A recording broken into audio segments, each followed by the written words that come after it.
Assalamualaikum warahmatullahi wabarakatuh. Alhamdulillah, wassalatu wassalamu ala rasulillah wa ala alihi wa sahbihi wa man tabi'ahu wa man walah, wa la hawla wa la quwwata illa billah. Subhanaka la ilma lana illa ma 'allamtana innaka antal alimul hakim. Rabbi shrah li sadri wa yassir li amri wahlul 'uqdatam min lisani yafqahu qawli. Selamat datang kepada teman-teman penonton di channel Al-Fakir ini, yang insya Allah seperti yang sudah Al-Fakir sampaikan di video sebelumnya, bahwa di bulan Ramadan ini kita akan membahas sejarah hidup orang-orang mulia pilihan Allah dan Rasulullah Sallallahu Alaihi Wasallam, sehingga orang-orang mulia ini Allah beri kegembiraan melalui lisan Rasulullah Sallallahu Alaihi Wasallam di dunia sebelum kegembiraan mereka di akhirat kelak. Dan pada kesempatan ini kita insya Allah akan mengkaji, membahas bersama, mengenang bersama cerita kehidupan seorang manusia yang jangankan manusia, syaitan pun takut kepadanya. Kita akan membahas seorang manusia yang karena keadilannya dalam memimpin umat Islam, musuh pun menyaksikan, bersaksi tentang bagaimana adilnya seorang pemimpin ini. Kawan-kawan yang dimuliakan Allah, pada kesempatan ini kita akan membahas sejarah hidup Umar Al-Faruq.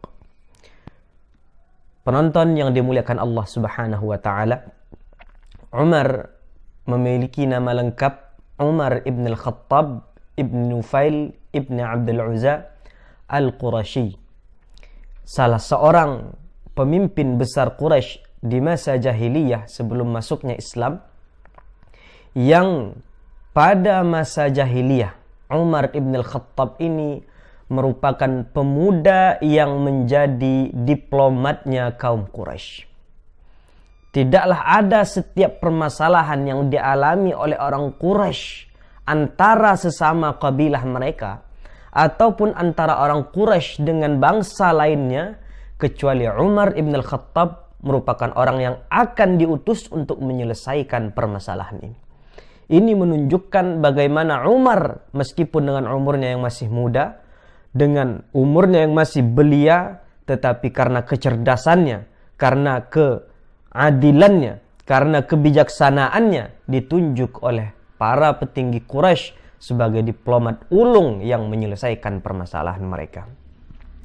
Dari segi fisik, Umar ibn al-Khattab diceritakan dalam berbagai riwayat memiliki fisik yang sangat-sangat gagah sekali, dengan tinggi yang kurang lebih 2,5 meter. Maka tidaklah mengherankan jika Umar ibn al-Khattab merupakan juara bertahannya lomba berkelahi di pasar Uqaz yang selalu digelar di kota suci Makkah Al-Mukarramah.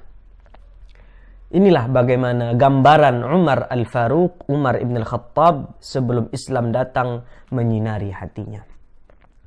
Umar lahir 13 tahun setelah kelahiran Rasulullah Sallallahu Alaihi Wasallam. Artinya Umar ibn al-Khattab 13 tahun lebih muda dari Rasulullah Sallallahu Alaihi Wasallam.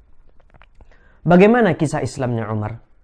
Bagaimana Umar yang dahulunya merupakan seorang diplomat ulung Quraisy, seorang yang sangat bijaksana di antara orang Quraisy lainnya, mendapatkan cahaya hidayah dari Allah Subhanahu wa taala.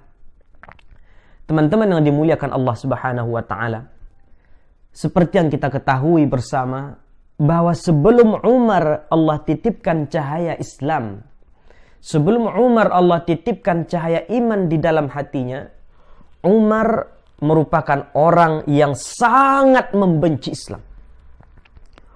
Umar merupakan orang yang sangat tidak setuju dengan apa yang dibawa oleh Rasulullah Sallallahu Alaihi Wasallam. Sehingga sampai suatu hari ketika kemarahan Umar sudah di ubun-ubun kepalanya, ketika kebencian Umar kepada Rasulullah Sallallahu Alaihi Wasallam sudah di puncaknya, suatu hari Umar keluar dengan pedang yang sudah terhunus, dengan pedang yang sudah ditajamkan dan terhunus, Umar Ibn Khattab keluar dari rumahnya. Berjalan dengan perjalanan yang gagah, dengan cepat, dengan bengis. Di pertengahan jalan, Umar bertemu dengan seorang laki-laki. Laki-laki ini memberhentikan Umar. Ya Umar, ila aina anta dhahib? Wahai Umar, kamu mau pergi kemana? Dengan mutawahhishan sayfahu, dengan pedang yang terhunus ini, ya Umar, kamu mau kemana? Umar dengan bengis menjawab, saya mutawajjihun ila Muhammad. Saya akan berangkat menuju Muhammad yang sudah memecah belah persatuan Quraisy, yang sudah memecah belah antara anak dan ayahnya, memisahkan antara anak dan ayahnya, yang sudah menyebabkan keributan di tengah-tengah kedamaian orang Quraisy ini. Dan saya ingin membunuh Muhammad itu. Mendengar jawaban Umar ini, laki-laki yang menemui Umar tadi tertawa. Tersenyum melihat Umar. Ya Umar, hal turidu an adullaka ala a'jab min dhalik? Kata laki-laki ini, kamu mau tidak saya tunjukkan suatu hal yang lebih berbahaya lagi dari ini? Apa? Kata Umar. Ketahui wahai Umar, sebelum engkau bunuh Muhammad yang membawa agama baru ini, engkau pergi ke rumah adik perempuanmu, karena adik perempuanmu dan istri dan suaminya sudah memeluk agama yang dibawa oleh Muhammad sallallahu alaihi wasallam. Ya Allah, tujuan yang awalnya ingin membunuh Rasulullah, tapi ternyata adik kandung sendiri sudah memeluk agama yang dibawa oleh Rasulullah sallallahu alaihi wasallam. Yang aturannya Umar pergi lurus menuju rumah Rasulullah, Umar balik ke belakang ke rumah adik kandung saudari perempuannya. Sampai di rumah, Umar mengetuk pintu, dan adik Umar, perempuan Umar yang sedang di dalam rumah beserta suaminya, ternyata sedang belajar Al-Quran bersama seorang sahabat Rasulullah SAW. Mendengar bahwa yang datang itu adalah Umar, mereka yang sedang itu belajar membaca Al-Quran langsung berhamburan. Al-Quran disimpan. Sahabat yang mengajarkan Al-Quran kepada adiknya ini bersembunyi di rumahnya. Maka adik perempuannya bertanya, man fil bab? Man bil bab? Siapa yang di pintu? Kata Umar, Umar. Akhirnya adiknya membukakan pintu untuk Umar. Dan Umar masuk ke dalam rumah adiknya ini tanpa basa-basi, tanpa ada mujamalah kepada adiknya sendiri. Umar tempeleng pipi adiknya, sehingga menyebabkan pipi adiknya, adik kandungnya sendiri berdarah. Maka Umar bertanya, bahkan sebelum bertanya Umar tempeleng adiknya. Setelah itu baru Umar bertanya, apakah benar bahwa berita yang saya dengar bahwa engkau sudah memeluk agama Islam? Dengan suara yang gemetar, tapi dengan keimanan yang kokoh, dengan keimanan yang sempurna, adik perempuan Umar ini menjawab, bala, inni qad aslamt, faf'al ma anta fa'il. Ya Umar, saya sudah memeluk agama Islam, saya telah beriman kepada Allah, maka silahkan apa yang ingin engkau lakukan kepada adik perempuanmu ini. Maka adik perempuannya menjawab, asyhadu an la ilaha illallah wa asyhadu anna Muhammadan Rasulullah. Mendengar dua kalimat syahadat yang keluar dari hati seorang perempuan yang beriman total kepada Allah Subhanahu wa taala, dengan tanpa ada keraguan di hadapan Umar ibn Khattab, hati Umar menjadi goyang. Hati Umar menjadi gemetar mendengar pernyataan keimanan dari seorang adik perempuannya ini. Kemudian Umar tersungkur meminta sahifah lembaran Al-Quran yang dibaca oleh adik perempuannya. Adik perempuannya menolak bahwa Umar, engkau dalam keadaan tidak suci. Kalau mau membaca Al-Quran ini silakan bersuci dulu. Akhirnya Umar bersuci. Dan Umar buka sahifah yang dibaca oleh adiknya tadi. Kebetulan yang dibaca oleh Umar adalah surat Taha. Umar baca, Taha, ma anzalna ilaikal qur'ana litashqa, sampai beberapa ayat ke depannya. Karena hati yang pertamanya benci ini, pertamanya bengis ini, telah dititipkan nikmat iman oleh Allah Subhanahu wa taala, nikmat memeluk Islam telah Allah amanahkan kepada Umar. Maka pada detik itu juga Umar ingin bertemu Rasulullah, ingin memeluk agama Islam.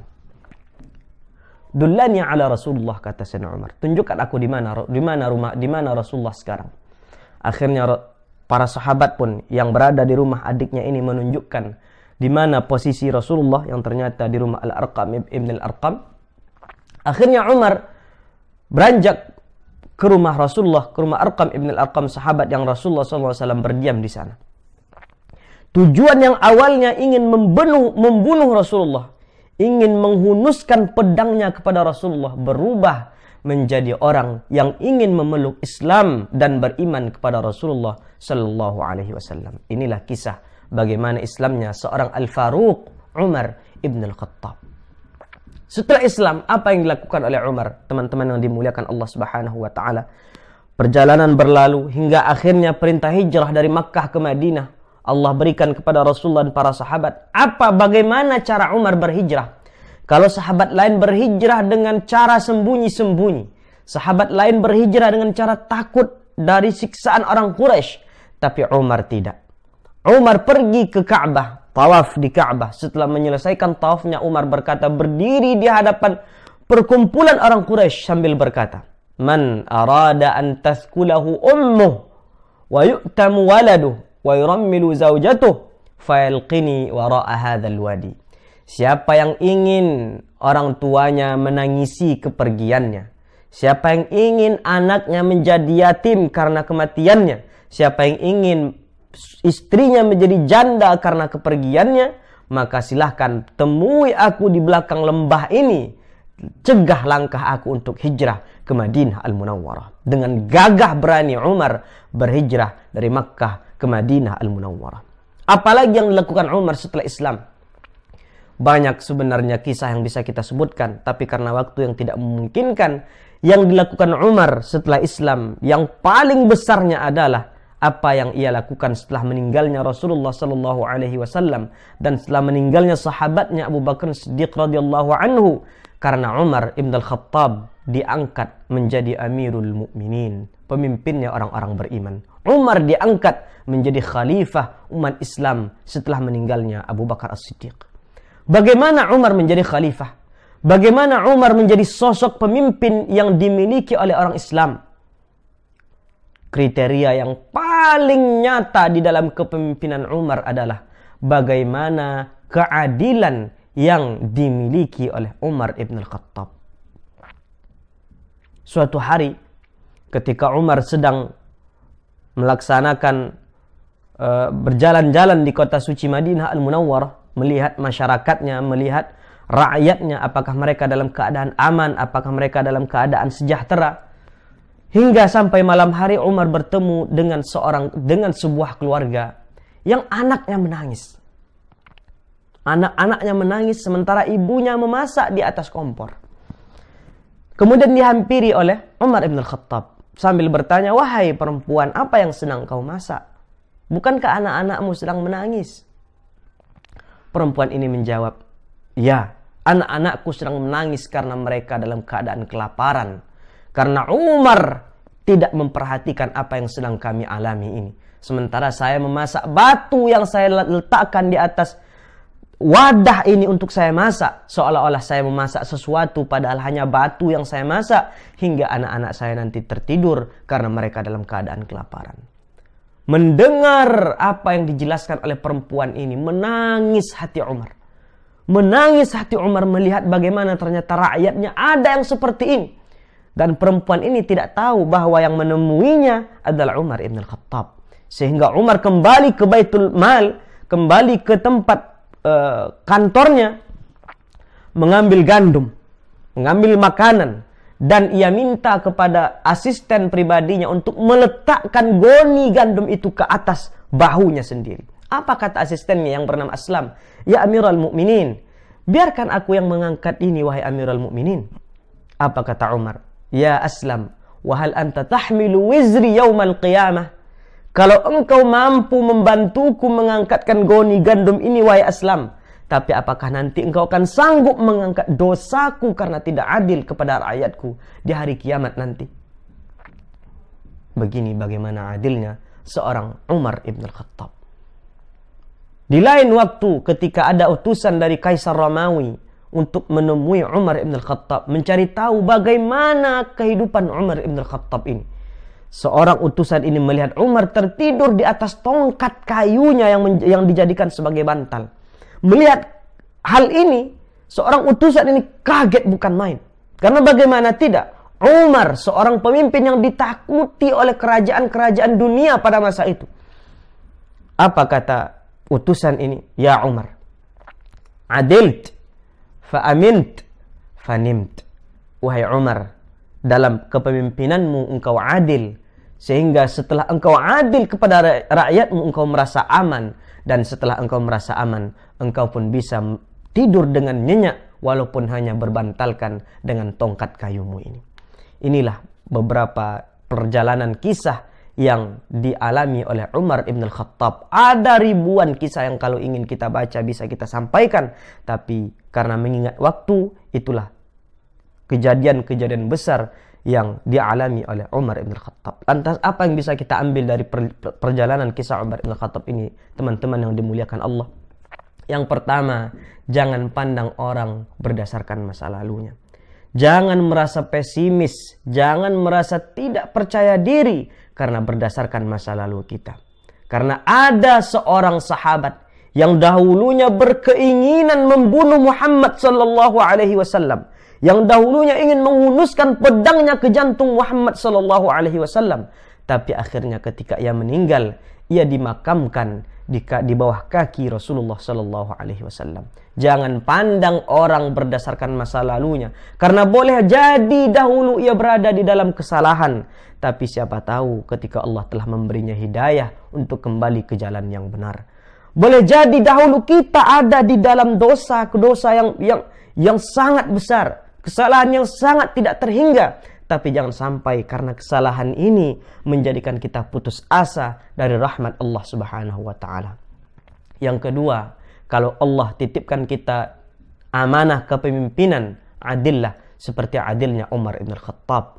Jangan jadikan kepemimpinan fasilitas kita menikmati dunia sehingga kita lupa bahwa dengan kepemimpinan bisa menjadikan kita salah satu orang yang akan Allah beri naungan di hari yang tidak ada naungan, pertolongan kecuali Allah Subhanahu wa dari pertolongan Allah Subhanahu wa taala, dan itu adalah al-imamul adil. Mereka yang Allah amanahkan kepemimpinan kemudian adil di dalam kepemimpinannya. Sekian yang mungkin bisa kita kaji pada kesempatan ini. Semoga memberikan peringatan kepada kita semua, terutamanya kepada diri yang menyampaikan ini. Akhirul kalam, assalamualaikum warahmatullahi wabarakatuh.